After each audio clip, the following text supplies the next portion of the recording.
Nina Wallet Intalo, ancienne maire élue de la ville de Kidal au Nord Mali. Nina avait été élue avec une large majorité, soit 17 voix sur 23 conseillers municipaux votants. Mais Nina n'a pas pu exercer son mandat suite aux pressions exercées contre elle par les mouvances islamistes qui sévissaient déjà la région du Nord Mali.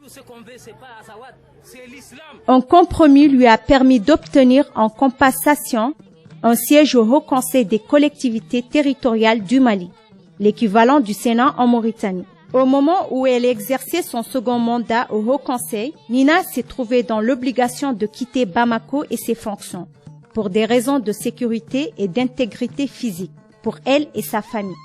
Nina s'est installée à Nouakchott depuis le début de l'année 2012.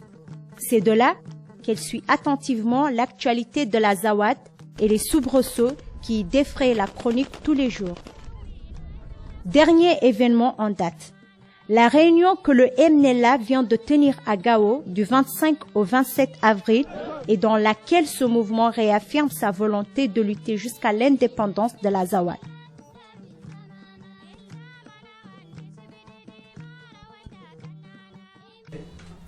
Bienvenue chers téléspectateurs sur la télévision du Sahel. Aujourd'hui, nous invitons Madame Nina Wallet Intalo à l'entretien de la télévision du Sahel. Que pensez-vous de la déclaration politique du MNLA de Gao? Je vous remercie, Madame.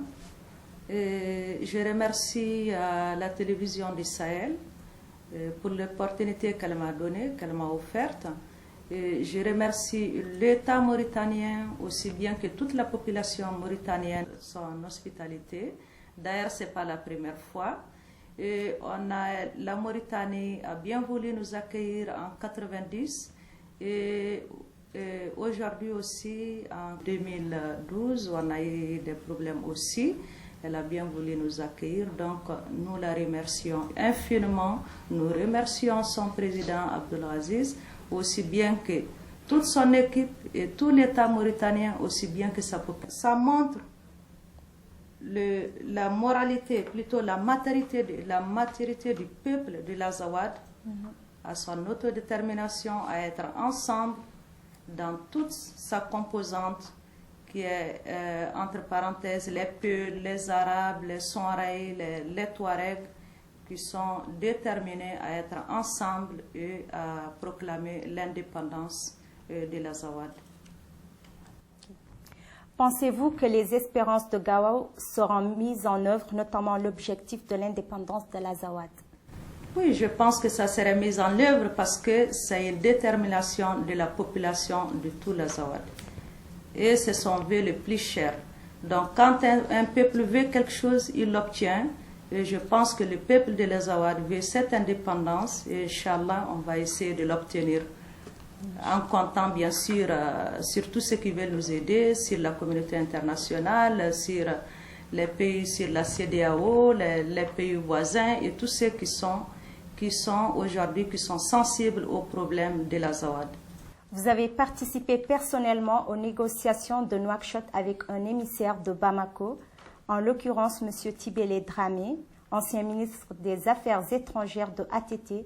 Quel a été le résultat de ces discussions? Le résultat, bon, c'est d'abord cette discussion, c'est une prise de contact. Et donc, il est envoyé par, cet émissaire est envoyé par le président John Kounda, qui est le président par intérim du Mali aujourd'hui, qui est le représentant constitutionnel de l'État malien. C'est une prise de contact pour l'ouverture des négociations. Voilà. Êtes-vous au courant d'une médiation menée par le président mauritanien pour rapprocher votre point de vue avec celui des nouvelles autorités maliennes? Bon, pas officiellement, mais c'est très possible car c'est quelqu'un qui a un grand cœur, qui essaye de tout faire. Puis du moment où on est réfugié dans son pays, donc je pense que c'est un devoir aussi d'essayer de rapprocher les deux, disons, la Zawad et l'État malien pour d'éventuelles négociations. Madame Nina Wallet Intalou, merci d'avoir répondu à nos questions. Nous sommes très ravis ce soir de vous recevoir sur ce plateau. Merci. Chers téléspectateurs, c'est la fin de l'entretien de la télévision du Sahel. Merci de l'avoir suivi avec nous. À bientôt pour un nouvel entretien.